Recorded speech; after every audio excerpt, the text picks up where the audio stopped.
দেশ এবং প্রবাস থেকে যারা এই মুহূর্তে আমার ভিডিওটি দেখছেন তাদের সকলকে শুভেচ্ছা জ্ঞাপন করছি। তাফহিম বায়না ধরেছে পপকর্ন খাবে, তো তাফহিম আর আমি দেখি পপকর্ন ভাজার একটু চেষ্টা করি, আপনাদেরকে দেখাই। বিসমিল্লাহ বলে চালু করি। বিসমিল্লাহির রহমানির রহিম। কড়াইটা গরম হওয়ার জন্য দিয়েছি, একটু গরম হলে আগে তেল দিতে হবে, এরপর পপকর্ন, এরপর সামান্য একটু লবণ দিতে হবে। তো রেসিপিটা আপনাদেরকে দেখাই, আপনারা দেখেন। একটু তেল দিয়ে নিচ্ছি, এরপর একটু লবণ দিতে হবে। একটু লবণ দিলেই এরপর পপকর্নটা দিলে হবে ইনশাআল্লাহ। যে লবণ দিচ্ছি আপনারা একটু দেখার চেষ্টা করেন।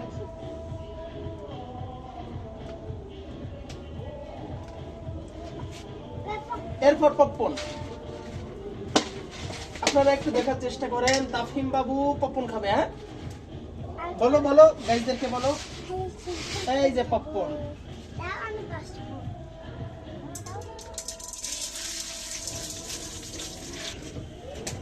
হ্যাঁ একটু ওই যে হিট হয়েছে, এখন একটু নেড়ে দিচ্ছি।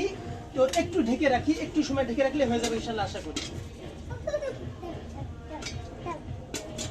এই যে পপকর্ন দেখতে পাচ্ছেন আপনারা, হয়ে গেছে পপকর্ন। এখন এই পপকর্নটা এখানে ঢেলে দিতে হবে। ঢেলে দিলে এখন তাফহিম বাবু খাবে, তাই না? আচ্ছা দর্শক যাদের মনে চায় চলে আসেন, সকলেই একসঙ্গে মিলেই খাবো। হয়ে গেছে পপকর্ন। আপনারা